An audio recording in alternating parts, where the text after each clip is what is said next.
时隔6年，普京再次签发新版俄罗斯联邦国家安全战略，针对俄罗斯面对的威胁进行了较大幅度修改。拜登上台后加大联合盟友政策，北约对俄罗斯的战略挤压加剧。近日，俄罗斯对入侵该国水域的英国军舰实施驱离时，使用了投掷实弹的强硬手段。俄罗斯普京还表示，以后再有来犯军舰，将不排除实施炸沉。事实上，俄罗斯南部战区周6就演习了导弹攻击及轰炸敌方军舰的科目。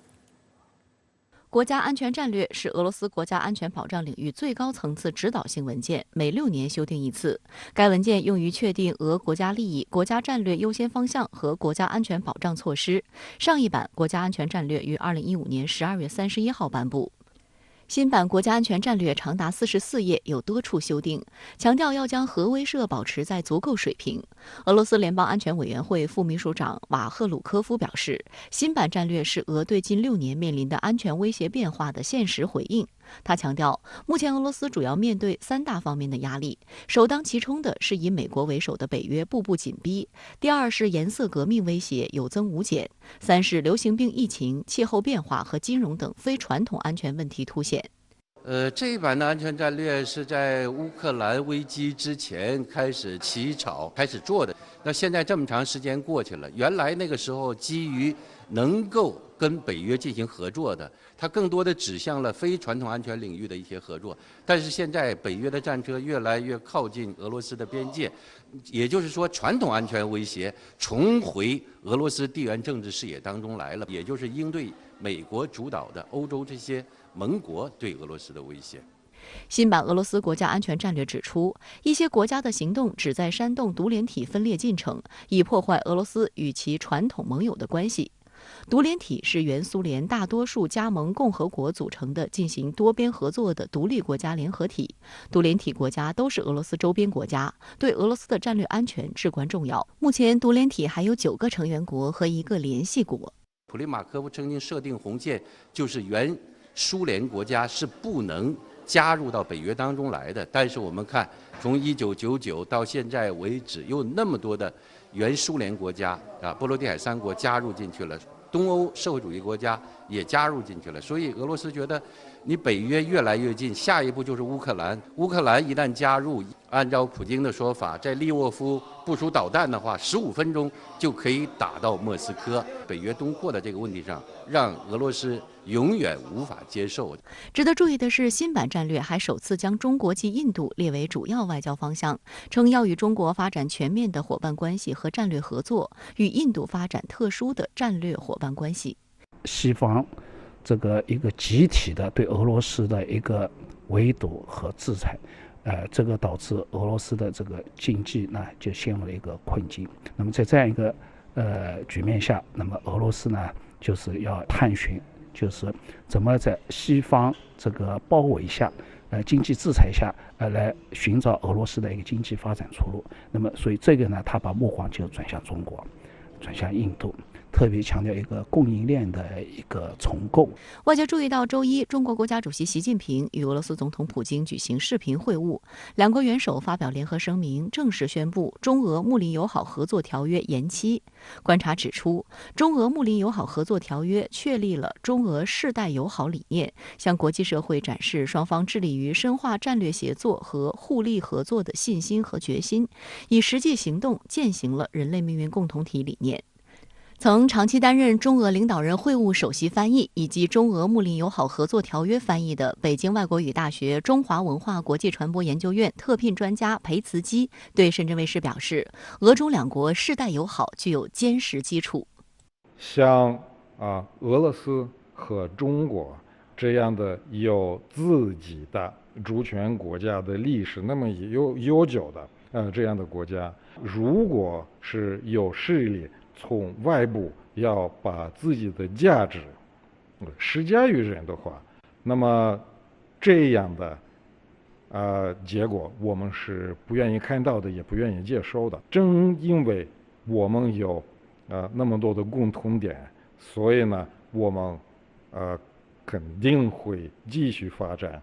世代友好、永不为敌的这种合作。针对俄美关系，新版俄罗斯国家安全战略批评美国政府已经放弃对军备竞赛加以控制的承诺，批评美方计划在俄罗斯的东西两端，也就是欧洲与亚太地区部署中程及短程导弹。事实上，美国已经退出了被称为美俄军控3条约中的2个，仅剩下新削减战略武器条约得以保留。拜登政府此前公布的临时国家安全战略指南也将俄罗斯称为破坏稳定的战略挑战。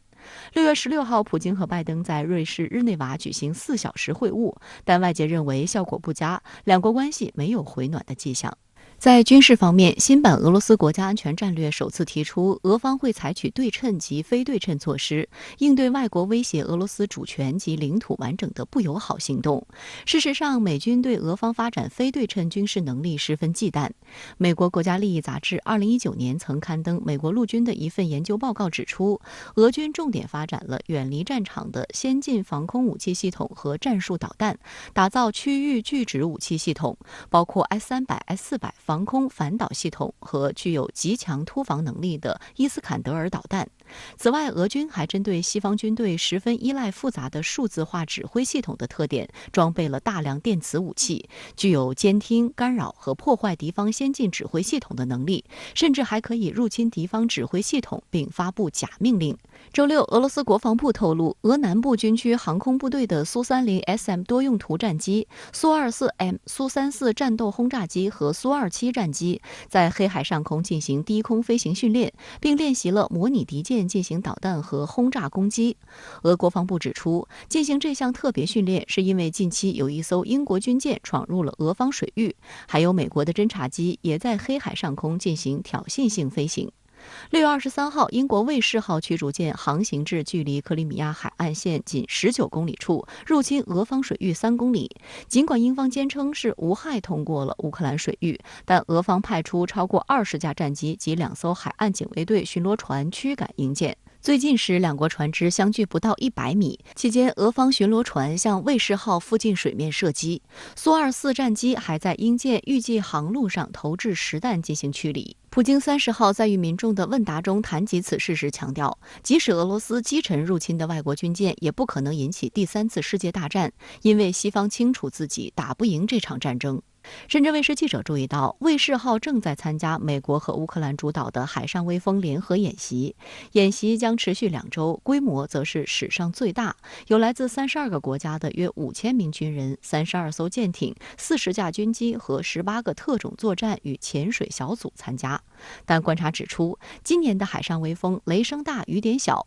位于参演名单上的韩国和突尼斯都宣布拒绝参演。此外，虽然参演军舰多，但大部分属于乌克兰海军，美海军仅派出第6舰队的罗斯号导弹驱逐舰参演。英军的卫士号实际上也是从正在地中海的伊丽莎白女王号航母编队临时脱队而来。俄罗斯国防杂志主编科洛特琴科认为，海上威风演习具有明显的反俄性质。北约当前将乌克兰视为反俄桥头堡，试图在乌部署武器以及建立军事基地，以此牵制俄方。俄当前重要战略目标是阻止乌克兰加入北约，防范外部势力在乌部署军队和建立军事基地。此外，该演习还包括陆上部分。有情报显示，北约趁机向乌克兰运送武器装备。海上威风演习早就有了，1997年就有了。原来是一个化戾气为祥和的一个演习，俄罗斯也曾经参加。美国的好多演习叫雷霆、风暴、暴风、沙漠、军刀，唯有这个演习叫 Breeze，叫海上威风，就希望释放善意的。但是随着俄罗斯与北约关系越来越紧张，这个演习的指向性也越来越强。今年罕见的加入了海军陆战队和空降兵。根据以往苏联时期跟北约达成的一个认知，在边境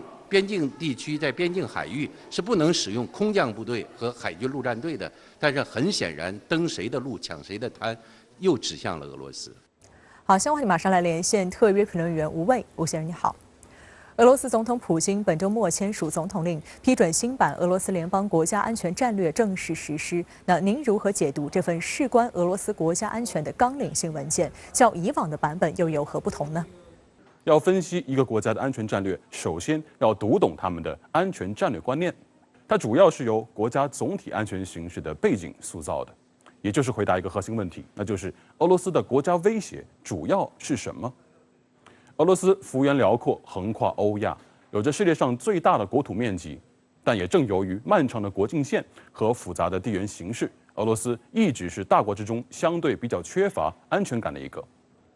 因为2014年克里米亚危机，俄罗斯与乌克兰爆发直接与间接的武装冲突。2015年，俄军出兵叙利亚，针对极端组织 ISIS 进行了军事打击。同年11月，俄军战机被土耳其击落，两国的关系迅速紧张。同时在西方的制裁之下，俄罗斯经济受到了严重打击。在这些复杂背景之下，2015年版的俄罗斯国家战略明确将地缘政治斗争的严峻形势置于首要位置。据我观察，俄罗斯2021年版国家安全战略在2015年版的基础上，进一步强调了4大主要威胁。首先是地缘政治安全威胁，以美国为首的北约在东扩的路上步步紧逼，俄罗斯的战略空间正在遭受严重挤压。黑山、北马其顿分别于2017年、2020年加入北约，使得北约成员国增加至30个。近几年，乌克兰寻求加入北约的声量逐渐达到了高峰，也令俄罗斯十分不悦。更别说近期围绕黑海的军事对峙呈现出升级态势。在俄罗斯的传统安全观念之下，这就是赤裸裸的敌人把大炮架到了家门口。因此，他们进一步拥抱核武器的战略威慑能力，是俄罗斯在应对北约东扩时最能让对方听得懂的回答。其次是意识形态安全威胁，由美西方掀起的颜色革命，在俄罗斯国内及周边邻国呈抬头之势。无论是俄罗斯国内反对派头目的这个中毒疑云，还是白俄罗斯与吉尔吉斯斯坦的大选乱局，都让莫斯科方面感受到了切实的压力。尤其是在美国拜登政府上台以后，俄罗斯情报部门能够明显感觉得到，那些潜伏在领土之内的所谓造事者，仿佛是一夜之间活跃了起来。再者就是生物安全这个非传统安全领域的威胁。新冠疫情爆发以来，俄罗斯受到了严重冲击，给国家这个经济形势造成了不小的影响。此外，网络信息安全也被俄罗斯视为重大的非传统安全威胁。其实早在2000年，俄罗斯就发布了第一份信息安全学说，它明确指出，国家安全主要取决于信息安全，将信息安全提升到国家安全的战略高度。从那以后，互联网治理与信息安全就一直被莫斯科当局视为重中之重。普京近日回答了有关黑海英国驱逐舰事件是否会引发第3次世界大战的问题，而俄罗斯空军也在黑海再度演练轰炸海上舰艇。与此同时，美国与乌克兰主导的海上威风演习也正在进行。那您如何评价黑海上演的新一轮军事博弈呢？普京在回答这个热点问题时主动抛出了一个假设，那就是就算我们击沉了这艘英国驱逐舰，也不会导致第3次世界大战爆发，因为在背后导演此事的人深知他们不会是这场战争的胜利者。这无疑是一句分量很重的硬话。普京能够在这样的场合展现强硬姿态，当然是有底气的。在俄罗斯看来，黑海的局势是牵一发而动全身的，绝不会允许美国为首的这个北约按照他们的节奏来搞一场所谓的局部冲突。既然你们敢在我家门口动手，就别怪我全面反击，将战火烧到你们的后院。也只有做好了打大仗的准备，才能让小仗打不起来。这就是普京的战略思考。那么反过来看，北约做好了与俄罗斯军事对峙全面升级的准备了吗？显然没有。这就还得从这一轮黑海博弈谁最积极说起。在我看来，最积极的只有3个国家，那就是美国、英国和乌克兰。普京在回答上述问题时提供了一个信息增量，那就是俄罗斯军情部门全程监控了这一次英国驱逐舰事件的幕后的这个指挥链条，这个幕后主导者就是美国。普京透露，在英国驱逐舰驶入这个俄罗斯领海之前，一架美国战略侦察机早就在克里特岛起飞了。它的目标就是侦察俄军在应对英国驱逐舰驶入领海时的整个军事应对过程。普京甚至说出了这架侦察机的战术编号0639792。普京开了一个玩笑，他说：“军方不希望我公开说这些，但我相信他们会原谅我的。”由此可见，普京有意将这个信号针对性地释放给了美国方面，潜台词是你们的想法我全程知晓。英国人的积极性则是不言自明的。这一趟卫士号驱逐舰是作为伊丽莎白女王号航母的这个护航舰出来的。进入地中海之后啊，它临时离开编队，北上进入黑海，目的就是为了将英国回来了的声势闹大。舰上还专门带了 BBC 的出境记者，考虑到前几天在英国伦敦街头看似不小心遗漏的这个军事机密文件的泄露，可见呢，这根本就是一次造势意义大于军事意义的碰瓷。至于乌克兰，我之前已经有过分析，对于泽连斯基来说啊，与俄罗斯的军事对峙已经不再是简单的军事斗争，而是一场关乎他的政权延续的政治博弈。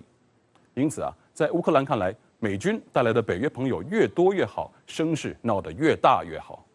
好，谢谢吴伟先生在线和我们分享您的观点，谢谢。